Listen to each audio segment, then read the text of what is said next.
Hello everyone, welcome to my nature diaries. I'd like to share with you some tips on beginner watercolor trees in your journal or nature journal. I have been drawing and painting trees for all the seasons, spring, fall, and even winter, and I want to share some things that I feel like I have learned with you. No matter what level or experience of art that you have currently, you can really create something that's interesting and beautiful and unique for your sketchbook. Whether you choose a simple drawing or something that's more detailed, adding these trees to your sketchbooks or journals is just a great way to document something that's beautiful that we find in nature. As I work on this 2-page spread and finish it up, I want to share with you my first tip, which is be creative when designing your layout. While you certainly can keep a plain white background, I love creating these borders, white borders with just fun watercolor textures and techniques. I think this is a fun way to play and experiment in your sketchbook without feeling that overwhelming dread of how do I do this? Tip number 2 is to pre-plan your layout. Whenever I feel kind of stuck when I'm designing a layout, I like to use these pre-cut squares and rectangles that I just basically made myself. I have a whole video about this that I will link up in the corner and then in the description. I first of all look at the photos that I want to use, and then I just try to arrange them on the page ahead of time. Again, this takes away a lot of that fear and worry about how everything's going to turn out and look. I also like to look at my reference photos and just decide how I want them to be placed on the page. I didn't really like the way this was facing to the right because the flowers on the left were facing to the right, so I decided to switch that around. Feel free to edit your photos to work for your design concept. Inking in my drawings with permanent ink, this leads me to tip number 3, which is to break down the elements.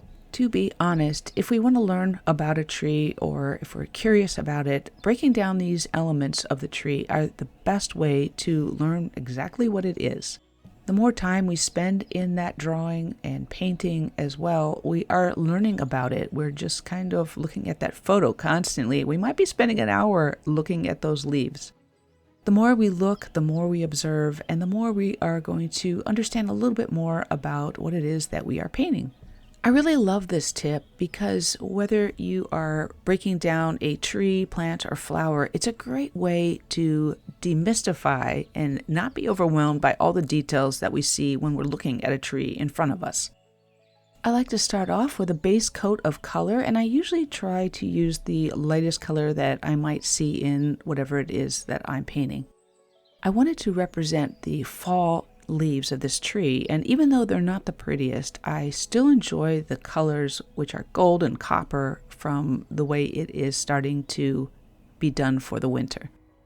Just a reminder that if you are a beginning artist, you don't have to go to all the level of detail that I'm necessarily showing here. However, I do encourage you to push yourself a little bit past what you think you might be able to do. Even if we don't like the results of what we see when we experiment, it's so good to stretch yourself, otherwise you're never going to know exactly what you are capable of doing. Next up, try capturing different seasons. Trees are a great example of being able to journal something 4 seasons of the year, or maybe 2 seasons depending on where you live. This can be especially fun if you're journaling trees that produce some kind of fruit, or in this case, nuts, or maybe some kind of special seed. While these nuts are not edible, they are significant, and I wanted to make sure I was able to journal the fruit form of this tree.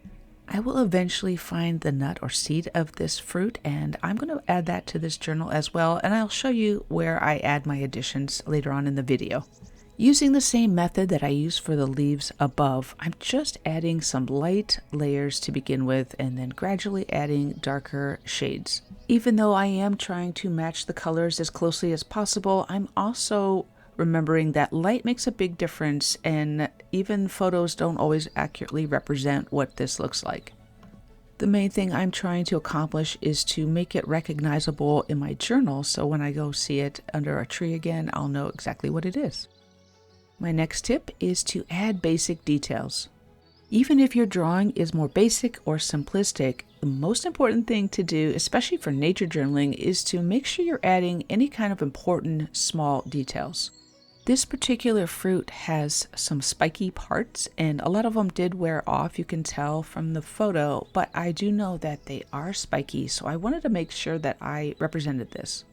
If you feel a little shaky holding a fine brush for these details, then try making them with colored pencil, graphite, or micron pens if you feel comfortable with ink.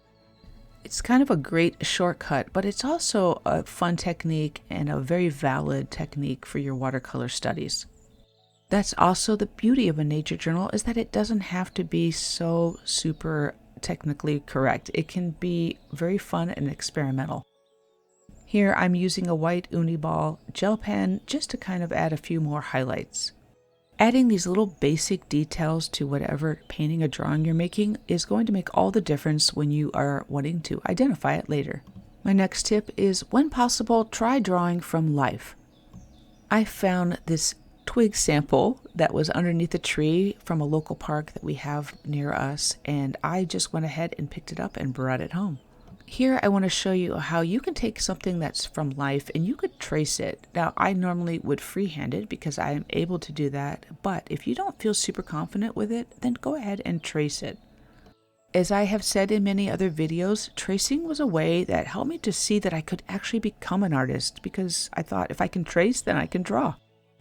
Because I am drawing from life, I am using this inexpensive magnifying glass to just check out the details and make sure they're accurate when I'm drawing. The camera angle isn't showing you exactly what I'm seeing because I'm looking at both the object and I'm drawing at the same time, and I tell you, this is such a game changer. You don't have to have a fancy magnifying glass like I have for this. You can just use something simple. Because I didn't journal this tree branch right away, a lot of the elements have darkened and dried out over time. So I'll be adding more saturated colors also just to be able to represent what the plant looks like, or in this case the tree looks like. Remember that you can have artistic license or permission to be able to tweak things just so you can represent it the way that you need to in your sketchbook or your journal. If adding all these layers seems very complicated or overwhelming to you, then just go ahead and pick several colors, at least 3, and try to blend those in with your twig. You want to figure out what it is that you are trying to represent or educate yourself on, and make sure that those are the most detailed parts of your drawing. You'll also want to make sure that the elements that you're trying to showcase are the ones that are the most saturated in color or the lightest or maybe outlined. The main thing is to just signify some way that that's the areas you want your viewer to look at. Another quick tip for watercoloring is to work in one area, then let it dry, and then go to another area of the painting and go ahead and work on that. My paper is pretty fast drying, so you just have to depend or decide upon what kind of paper you're using to see how this would work for you. If you're using 100% cotton paper, then you probably are going to have to either paint it a little bit differently or just use a hairdryer to kind of dry it in between. When you put that last finishing layer or layers on, you're going to want to make sure that your painting is dry so there's not really any blending of colors by that time. The very last layers are also the ones that are going to want to be the darkest, and by the time your painting has dried and lightened, you're going to be able to adjust and tweak those colors as you go. Remember, your drawing could be as simple as a pencil drawing or ink, but of course, watercolor does make it come to life. Making some practice paintings on versions of this in another sketchbook is a great way to, again, create that confidence that you are going to need to really tackle watercolor and maybe this type of simple illustration. Drawing objects from life, especially these types of nature finds, is just such a wonderful way to learn how to observe and to be able to draw and represent what you're seeing onto your journal or sketchbook page. Thanks so much for still being here in the video, and please subscribe if you haven't already for more nature art and watercolor tips. Like the video, that helps me out tremendously. Please leave a comment. Let me know if this is something that you have done, nature journaling trees, or would like to do in the future. Also, if you are on Instagram, you can follow me over there at my_nature diaries for more nature journal art. Tip number 7 is focus on the tree shape.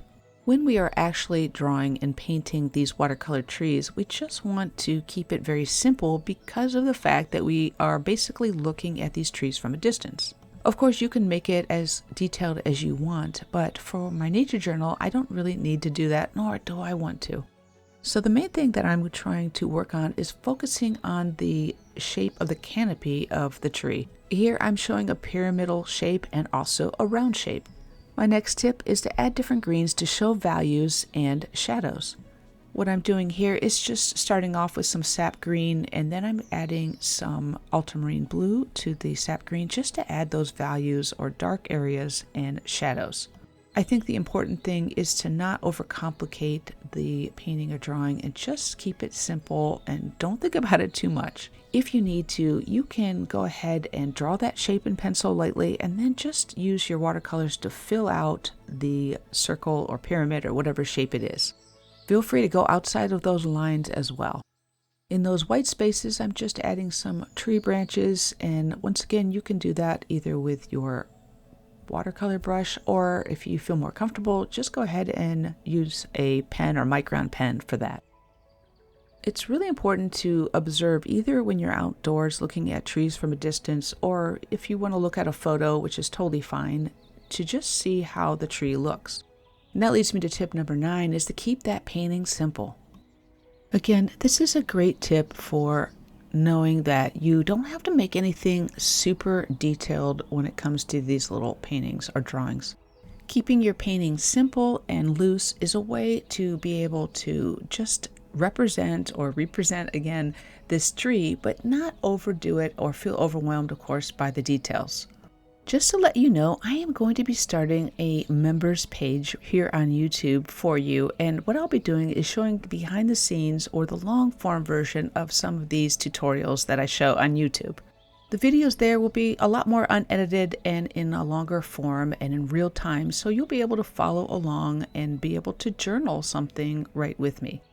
If you're able to help me financially, I super appreciate it, as I need some new studio equipment. Almost everything I'm using is borrowed, but otherwise, no worries. I appreciate you watching, liking, and subscribing, sharing the videos. That helps me out greatly.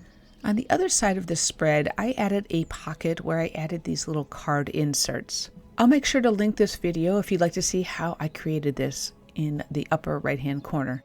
I decided that I also wanted to add a card that shows the spring version of this tree in its mature form or shape.